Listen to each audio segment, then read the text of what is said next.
When floods hit the Philippines, investigations flow faster than the water itself. Committees are formed overnight, each one chaired by someone whose district is currently underwater. Hearings are televised, complete with dramatic pauses and finger-pointing, but no life jackets. Step 1 of the investigation: find out who's responsible. Possible culprits include the rain, for being inconsiderate; climate change, for not attending the hearing; the drainage system, missing, presumed stolen; ghost projects, which cost billions but vanish in daylight. Na nag-inspection po randomly, I think randomly. At saka po by documentation, meron po dapat tumitingin sa COA dyan. Kasi nga po I understand that in the case of Bulacan, merong ilang araw lamang kinukolekta na, which is very impossible for a project to be implemented in just a few days. Parang pipirmahan na kagad yung koleksyon. Mr. Chairman, just very, with the permission of Senator Bam, Yusek Bernardo, this is all good to hear. Magandang pakinggan. Pero sa totoo lang, kung kayo mismo bilang Yusek kumukubra at ginagawang negosyo, paano nyo babantayan? At bakit nyo babantayan yung mga nasa baba? Hindi ba? Pasensya na.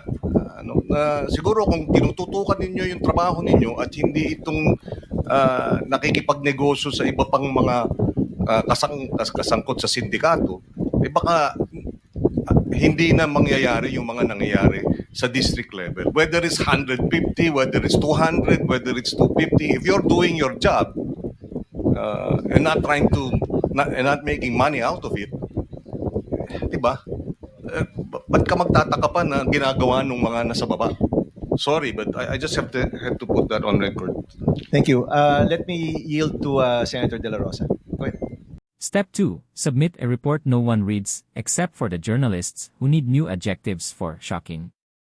Step 3. Propose another multi-million peso flood control project, which, ironically, guarantees a flood of new contracts. The same contractors who built the last flood-prone road suddenly appear with new miracle design involving higher walls, bigger pipes, and the same old kickbacks. Yila the next rainy season, everything's forgotten, except the people waist deep in water, still waiting for the investigation to dry. Hindi po namin masyadong salat ito. I can only speak of some projects which I think were being bid out before the release po on the BICAM. Yun po yung nangyayari. So, kami naman po sa DPWH, ang amin pong pagpapahalaga sa absorptive capacity at saka po sa disbursement ay talagang dito po kami ginagraduhan Kaya kung mapapansin nyo po, ang aming mga DE, ang aming mga direktor ay nagkakarera sa pagbibid out ng project para po pagdating po ng Enero, kung magkakaroon po ng GAA, madali na po namin ma-implement ang mga proyekto. Ayun. Kumbaga kasi po, we are rewarding or giving honors to districts who can bid out the most number of projects and who can disburse the amount in a shorter time. Yun po. Kasi po pagka po nakapag-conduct ng early procurement, minsan po Enero pa lamang 80%, 70% na po yung na-bid out namin. Ang nagiging problema lang po ng mga ganito ay pagka po malaki yung kanilang nagiging pondo sa BICAM. Yung po hindi pa po kasi na-ibibid. Maliban doon sa talagang may mga nakapanghuhula kung alin talaga yung proyekto pagka po iba-BICAM. Yun po. I think those other can be explained when yung sistema naman po ng bidding, etc. Yun po. Kasi po, kada congressional district po, siyempre merong mga NEP restored nila, meron po mga pumasok sa iba na proyekto sa distrito. So yun po, medyo sa bidding naman po noon ay talaga pong nagre-require po minsan yung mga aming mga representative. District na po ang kausap doon, Chairman. Hindi na po sa level namin yun. Mga district na po kasi po ang aming district 150 million and below, sila po yung nagbibid. Sila po yung gumagawa ng estimates. Sila po yung nagbibid. Sila po yung nag-award. Sila po yung nag-i-implement. Sila rin po nagpapakolekta. Engineer, yung contractor, yung monitoring, sino pa ba? Tama ba itong sinabi ko? May kulang pa ba? Sino yung kailangan nag-connive or nagkaroon ng conspiracy para magkaroon ng isang ghost project? Kasi isipin nyo, ganun kalaking proyekto, ganun ilang buwan dapat yan, ilang tao yung nagpikit mata para magkaroon ng ghost project na completed at bayad na. Sa ibaba po, Mr. Chair, ang ibaba po niyan are being handled by the project inspectors.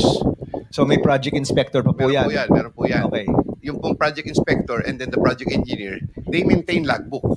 May logbook po yan. So may Everyday fake na yung logbook nila. everyday activities.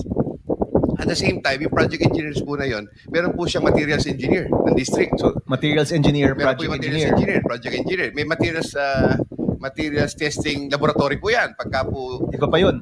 meron po yan dahil na under po ng testing engineer, kumukuha po ng samples doon sa project. Iba po yung materials engineer sa testing engineer. Iba pa yun. Ay halos iisa rin Isang po tao yun. lang yun, Meron po okay. siyang tao sa field. Pero yung pong pinaka-heavy po ng isang district is the chief of section po ng materials engineer. Siya po yun. Ngayon, materials engineer, project engineer, pagka po kukolekta ang isang kontratista, pipirmahan po nung project inspector, pipirmahan po ng materials engineer, pipirmahan po ng project engineer, tapos po, magkakaroon po ng inspectorate sa final payment. Meron pong Tuwing inspectorate umuulan, team ang tila ba mailibreng swimming pool ang bawat kalsada sa Pilipinas, courtesy ng gobyerno. Ang tinatawag na flood control projects ay parang magic show, bilyon-bilyong pondo ang biglang nawawala, kapalit ay estero na mas barado pa kaysa konsensya ng mga opisyal. Ang mga dike? Half-baked, parang proyekto ng estudyanteng nag-cram. Ang mga politiko naman, nakaboots at may pala, handang magpa-picture habang ang taong bayan ay halos malunod. Kung may championship ang kahihiyan, panalo na tayo taon-taon. Sa Pilipinas, hindi baha ang problema, kundi ang gobyernong mas takot matuyo ang bulsa kaysa lumubog ang bayan.